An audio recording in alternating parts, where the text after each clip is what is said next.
Buenos días, buenas tardes, buenas noches. Hoy es clase 23 de lección 10 en el consultorio. We're going to learn today that word consultorio. It has to do with a doctor's office. And we're not learning body parts, as I introduced in the last class, just for the sake of being able to point out the body parts, but to also be able to talk about them in a medical context. So, what hurts? Me duele la cabeza, or me duelen los dientes, or me rompí la pierna, el brazo, or la pierna. So talking about things that you maybe broke, things that you sprained, things that you twisted, things that hurt, medicine that you might need for some things. So yeah, we're going to be talking about that today. But let's start off with a quick review of body parts. So I'm going to point to something, and I'd like you to say it, point to it, and say it as if I'm your partner. So here we go. ¿Qué es esto? Esto. Este es el cuello, el cuello. ¿Cómo se dicen estos? Estos son los ojos, los ojos. ¿Qué son estos? Son las orejas. ¿Qué es esto? Aquí. Este es el corazón, el corazón. ¿Qué es esto? Este es la boca, la boca. ¿Qué es esto? Esto es el brazo. ¿Qué son estos? Estos. Las manos. ¿Qué son estos? 10. Son los dedos. ¿Qué es esto? Aquí. Esto es el estómago, el estómago. ¿Qué es esto? Esto es la rodilla. ¿Qué es esto? Todo. Es la pierna. All right. ¿Qué es? ¿Qué es esto? Esto aquí. Esto es el pie. Bien. ¿Qué es esto? En la cara. Esto es la nariz. La nariz. ¿Qué son? Son los dientes. ¿Qué es esto? Inside there. ¿Qué es esto? Este es el hueso. El hueso. Okay. I'm going to do a little, what we did the last class as well, which was, still recording, just going to check, yep. El cuerpo loco. El cuerpo loco. Remember, I'm going to point to something, but I'm going to say the wrong thing. I would like you to point to the body part that I said and say the body part that I'm pointing to. Por ejemplo, I'm going to point right here, and y'all know what this is. We just did this one. But I'm going to say el oído. It's wrong, right? Clearly, el oído. Esto no es el oído. I'd like you to point to el oído. Okay, so right here, right? El oído. And say what I pointed to. So you're going to point here and say la nariz. Okay, I'll do it again. El oído. You do this. La nariz. Okay, here's another one. Let's do el corazón. No es el corazón. So you're going to do this and say what I pointed to, which is el pelo. El pelo. Okay? I'm going to point to this. I'm going to say la garganta. No es la garganta. La cabeza. La cabeza. I'm going to say this. I'm going to say el hueso. El hueso.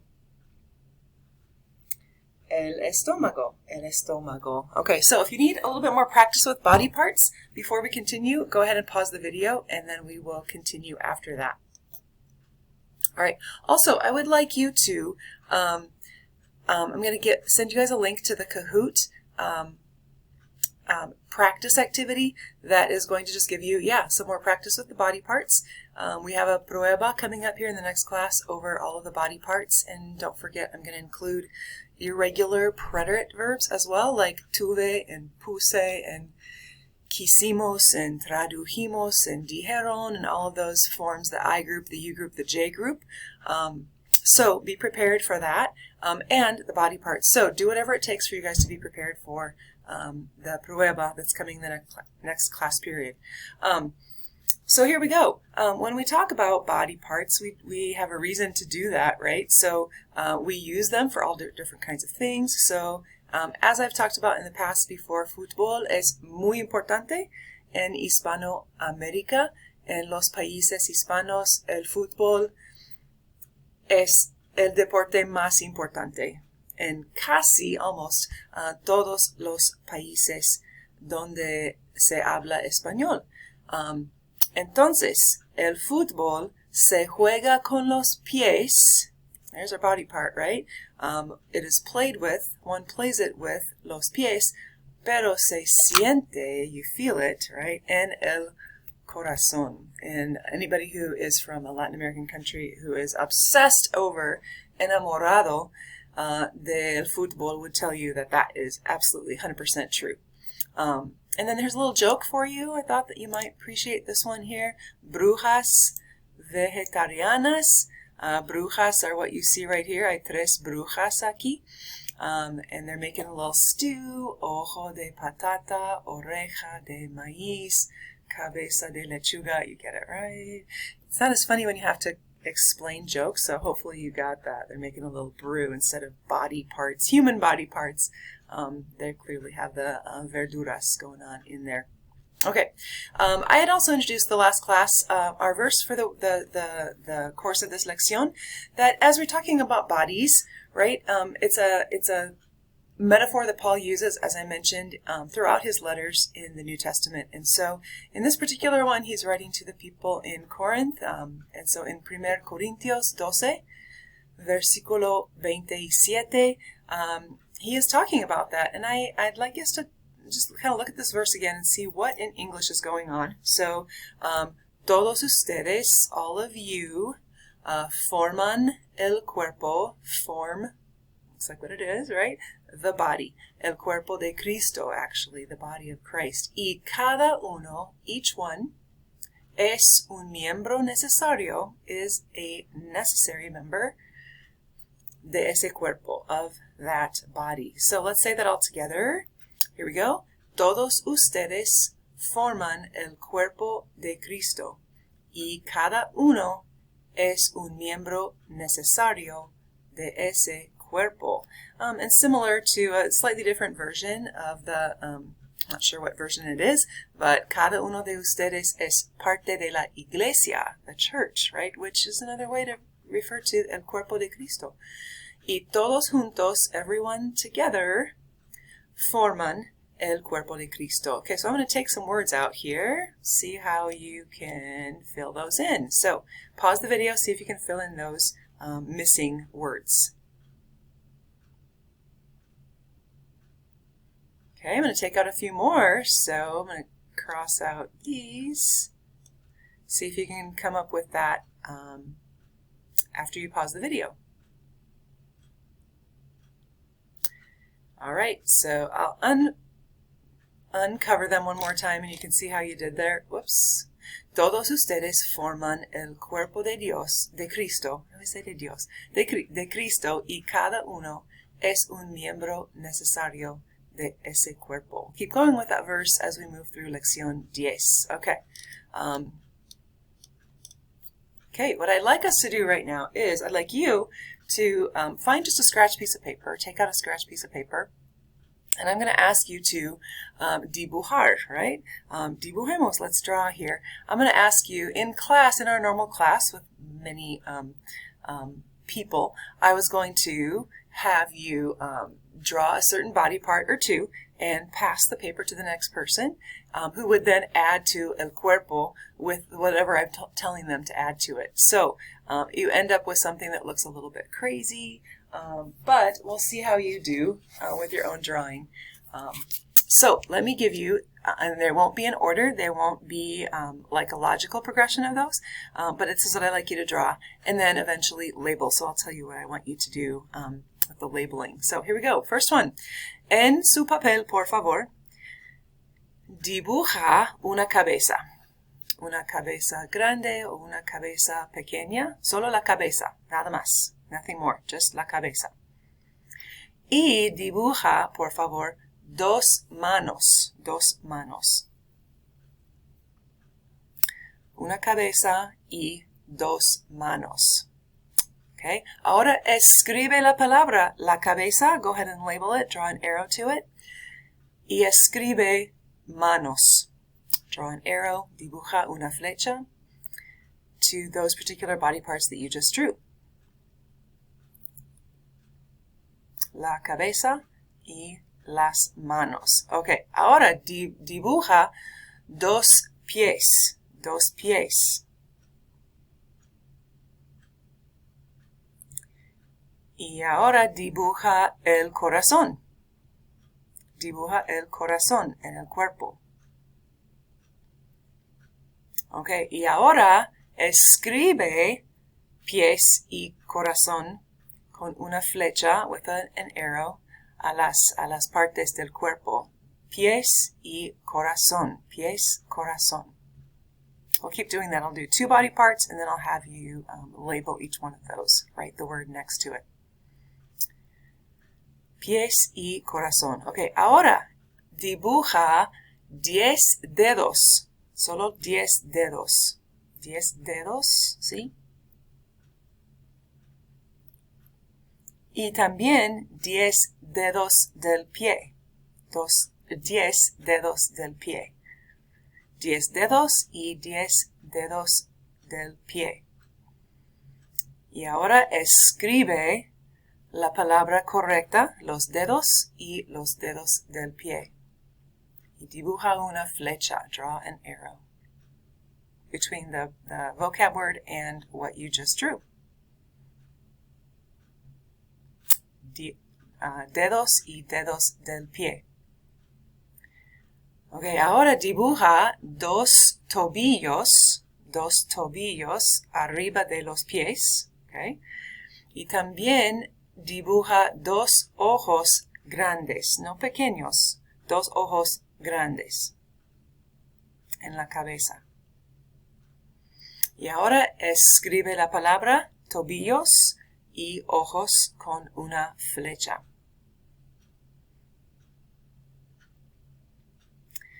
Bien, ahora dibuja un estómago más o menos gordo, un estómago gordito.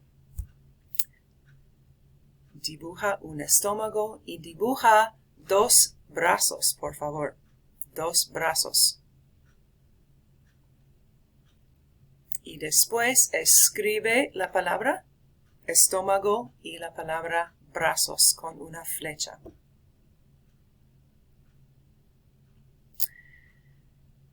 Estómago y brazos. Y ahora dibuja 2 piernas. Piernas largas o piernas cortas. Y también dibuja 2 orejas en la cabeza. 2 orejas en la cabeza. Dibuja 2 orejas y dibuja 2 piernas. Y después escribe la palabra pierna y oreja con una flecha. Hey, we're coming together. We almost have the whole body here. Ahora, por favor, dibuja una nariz grande en la cara. Una nariz grande. Y también dibuja una boca con dientes. Una nariz grande y una boca con dientes. Dibuja una nariz y dibuja una boca con dientes. Y después escribe las palabras nariz y boca y dientes con una flecha. Okay. Y ahora, por último, dibuja por favor 2 rodillas en las piernas, 2 rodillas, el cuello, ¿sí? Y por fin el pelo largo o el pelo corto o el pelo rizado o el pelo liso, no me importa. 2 rodillas, el cuello y el pelo. Y después escribe las palabras rodillas, cuello y pelo. All right. ¿Eres buen artista o no? ¿Dibujas bien o no muy bien? Okay, take a look and see. Now, I would use that as a possible way to study your vocab as well. Use it with an actual body. Stick that in your notes, and you can use that, maybe cover up what you have written so that you can use that as a way to study. All right, vamos a seguir. Okay, saquen el vocabulario, por favor. El vocabulario de lección 10, right here. We already have done las partes del cuerpo here, that top left box. We're going to go on to the next two boxes, which have to do with la salud. La salud, we learned the word salud in the 111 semester when we talked about courtesy expressions. And when someone sneezes, someone coughs, you respond to them by saying, salud, gracias. Salud does not necessarily, it doesn't at all mean bless you. It has nothing to do with that. It has to do with the fact that you're telling somebody, oh, I don't want you to be sick, be healthy. The word salud refers to someone's health. So that's what these are referring to. And notice that they just go in alphabetical order here. So what I'd like you to do is pause the video. I would like you to, in your best pronunciation, watching the pronunciations of the different vowels and the consonants, I would like you to read through those two lists of vocab here. So take a second, pause the video, go ahead and read through those aloud before we continue. Okay, now that you're back, just that top list of la salud we are going to use in the next little activity. So I'm going to put a sentence up here, and I'd like you to read it with and you can go ahead and keep your finger on the pause button. Go ahead and pause it and go ahead and fill in what is missing, and then unpause when you're ready for me to reveal it to you and see if you were correct in that word. So we'll do the first one together. The first one is cuando necesito comprar medicina, yo voy a la. Okay, you would finish what makes the most sense of the top box of la salud there. What fits in there? Voy a la farmacia. See? Okay, here's the next one. Go ahead and pause the video, read it aloud, and fill in what is missing with one of the words from that top box of salud. Tomo un antibiótico. Watch for pronunciation on this. Antibiótico. Words that are really close in English to Spanish, students want to pronounce them like they pronounce them in English, okay? And it's not how it works, right? So the A is not pronounced an, the I is not pronounced I, an I, a-I, antibiótico. Say that for me, antibiótico.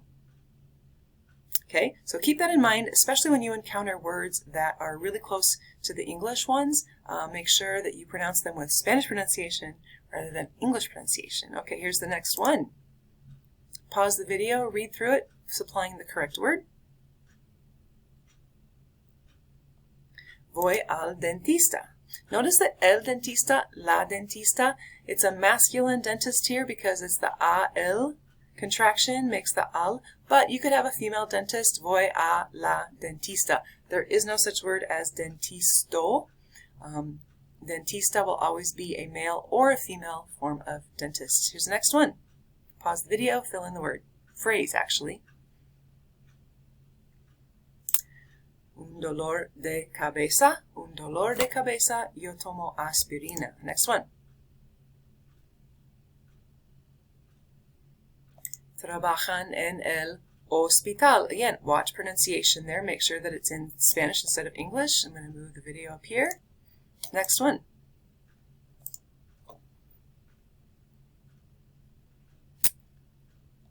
Cada año para un examen médico. Literally a medical exam. Okay, that word médico is an adjective to describe what kind of examen it is. You have all kinds of exámenes, but this one happens to be a medical exam. Here's the next one.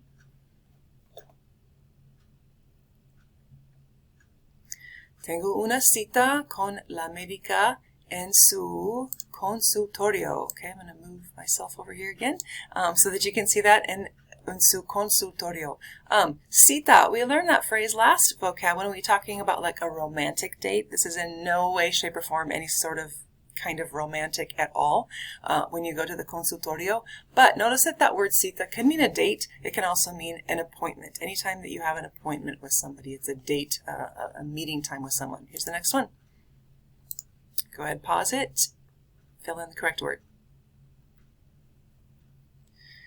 No es una doctora, sino una enfermera. Enfermera, or I guess dentista would work in there, but we haven't used the word enfermera yet, so we're going to be working with that word.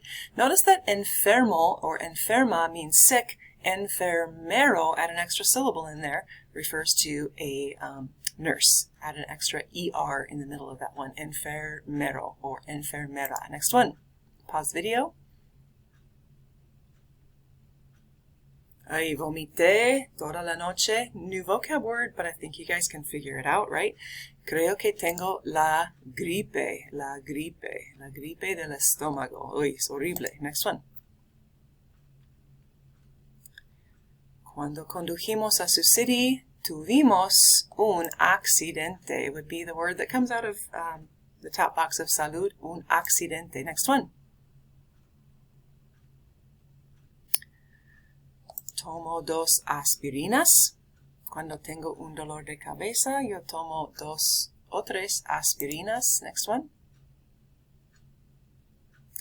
No es un enfermero, sino un doctor. We also learned the word médico back in the previous semester as well. So you can use médico or you can use doctor.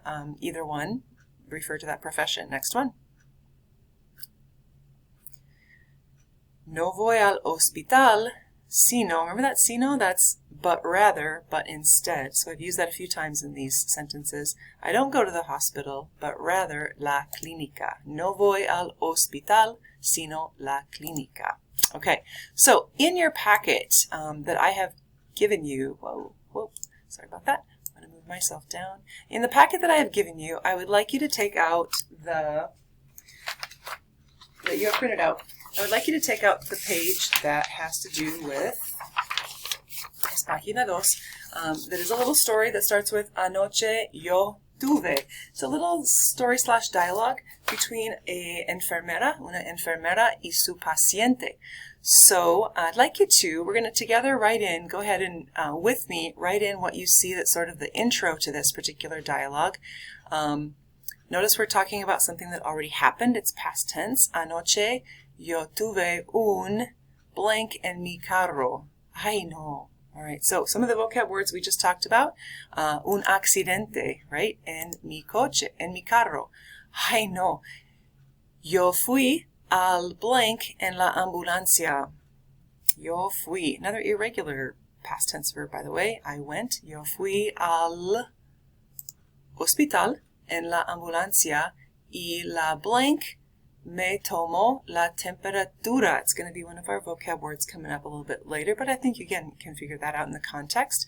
Who would have taken my temperature? Well, probably the best word that comes out of that from our vocab here is la enfermera. Me tomó la temperatura y me dijo. Look at our past tense verb there. She told me.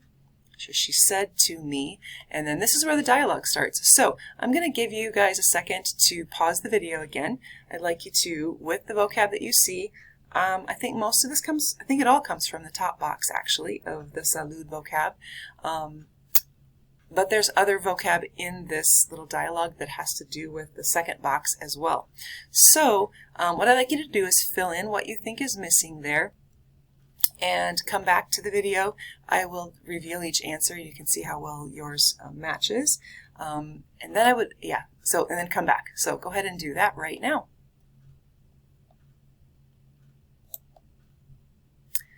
Okay, I'm going to move this up again so you guys can see what's in there.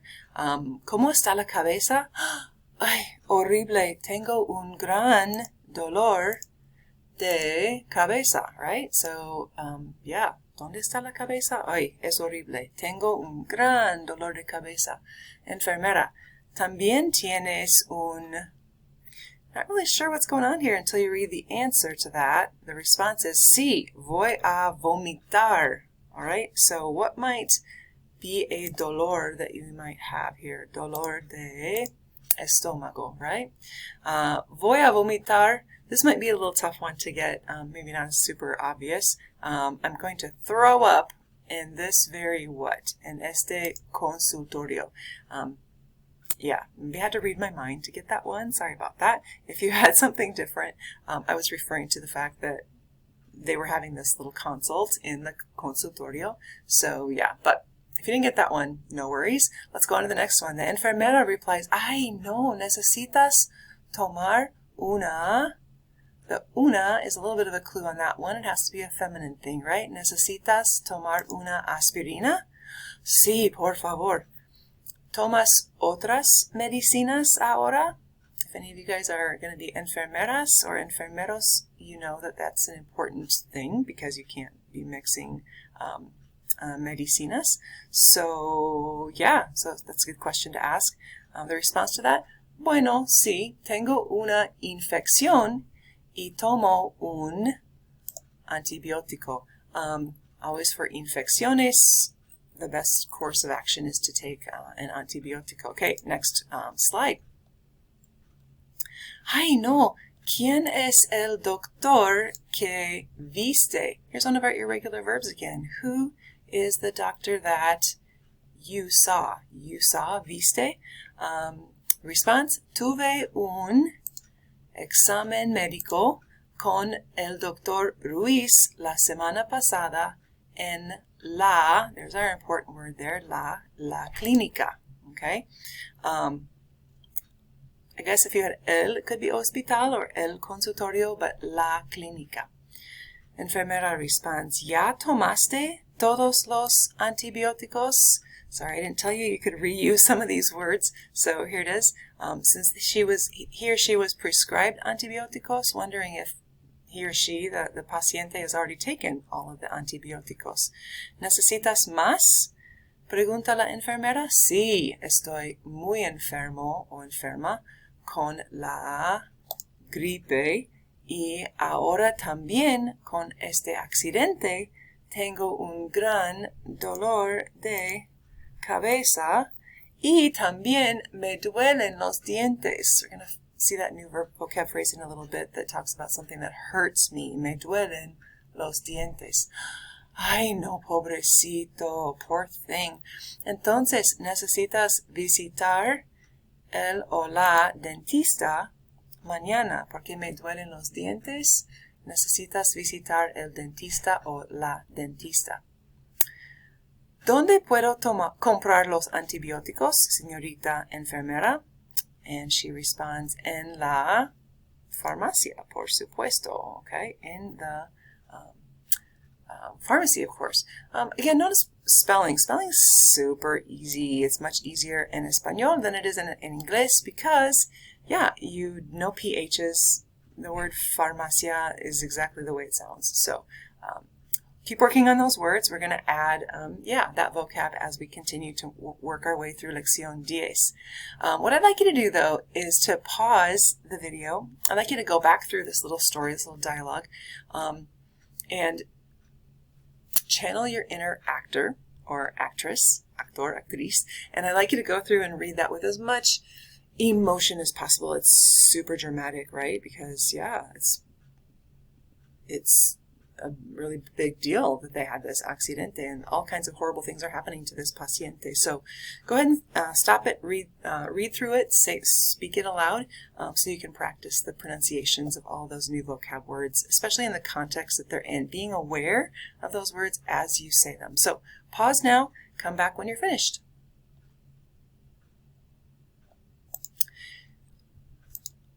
Okay, so if you have your packet, again, of information that I've had you print out, I'd like you to, actually, no, never mind. That's going to be for the next class, sorry.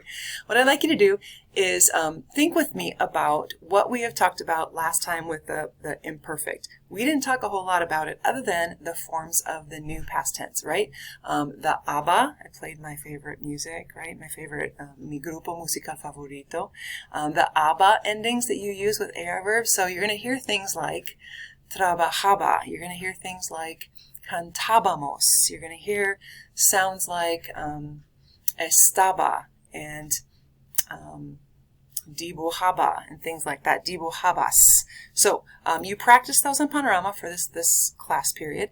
And then any ER and IR verbs have not the ABA ending, but the IA ending. So you're going to hear phrases or verb forms like tenía, hacías, comíamos.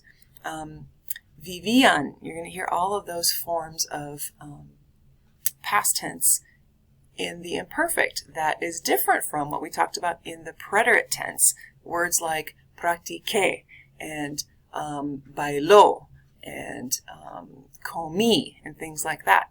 So what we did not talk about the last class is the por qué, right? Why do we even need another one? We have one past tense in English. Why do there need to be two in Spanish? And I'm going to tell you that the reason is no es para darles un dolor de cabeza. It's not to give you a headache. It's not for that purpose. There are reasons. Hay muchas razones, sort of. But una razón es, we're just going to talk about one of those reasons today. The next class we'll talk about the other reasons. We'll add to those. But one of the main reasons that you use this is to talk about acciones habituales. It's really close cognate in English, right? En el pasado. Habitual actions in the past. So, por ejemplo,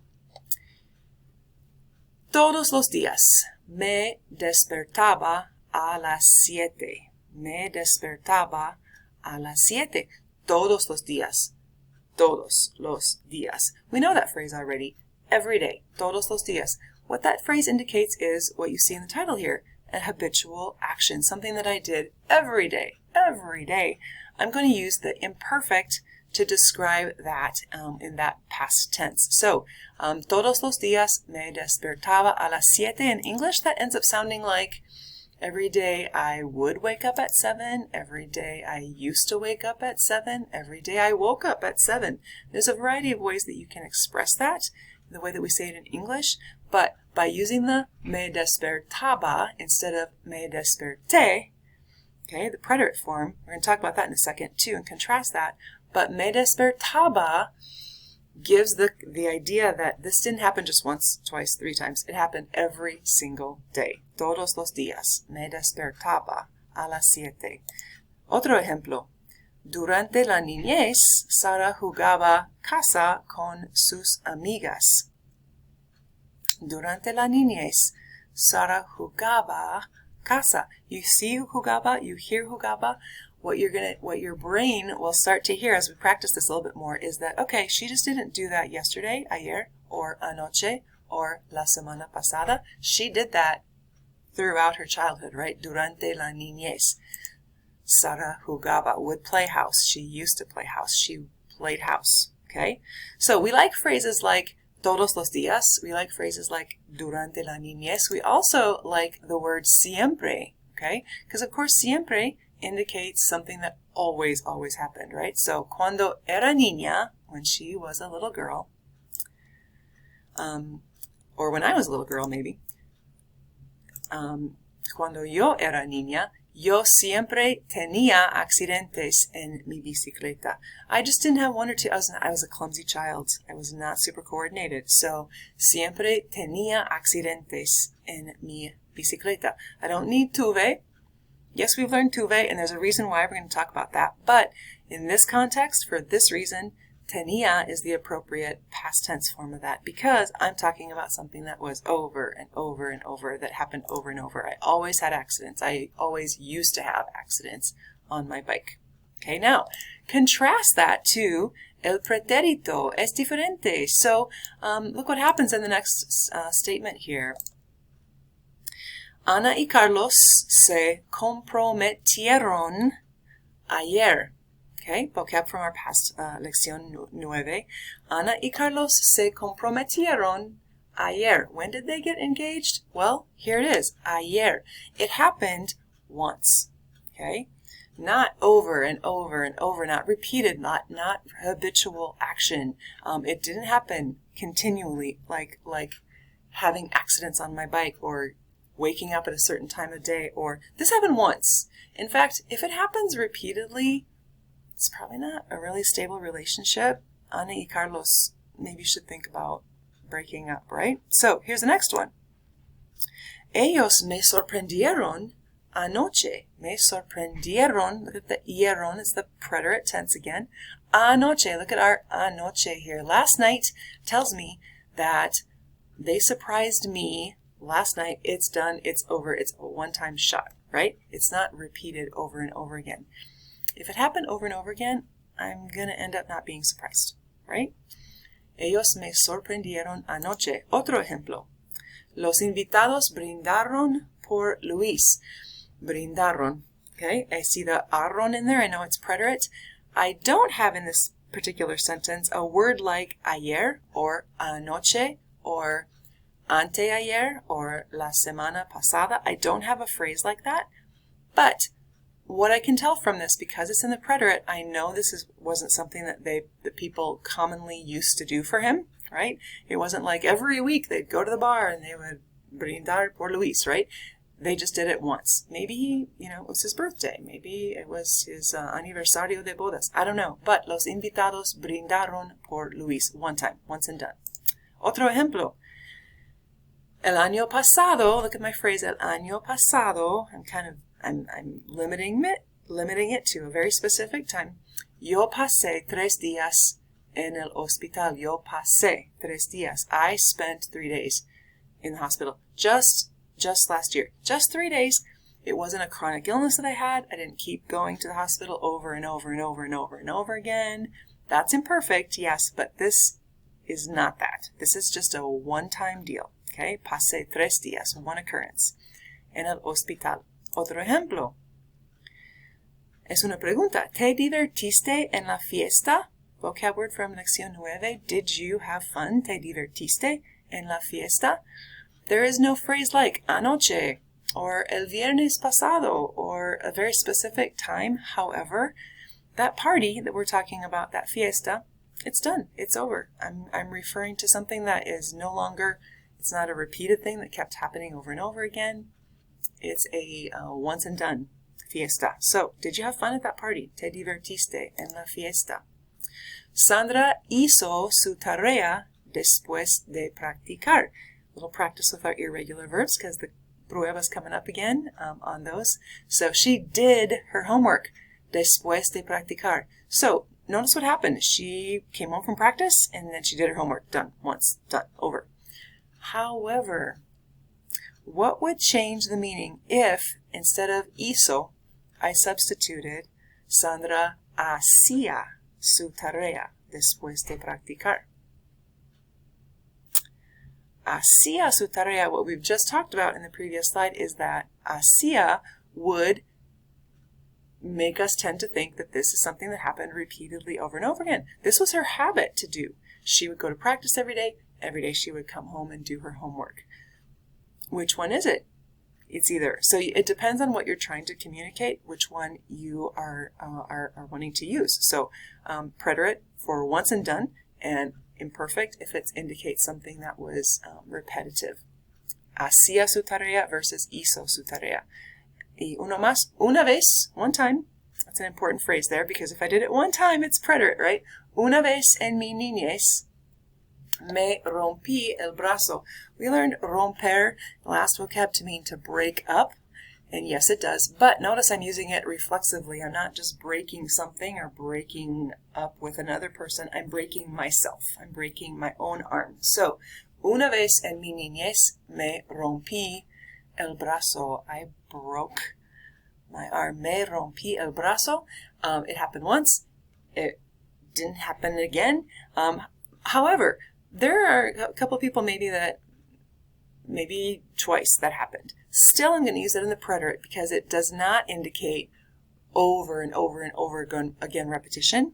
Okay? So, even if it had dos veces, en mi niñez, me rompí el brazo, I'm going to still use preterite with that, me rompí, because it means that it just happened a limited number of times. It wasn't repeated over and over and over and over and over and over and over again. In fact, if it did, again, maybe DHS should get involved because there's something going on with that, right? So, una vez en mi niñez me rompí el brazo.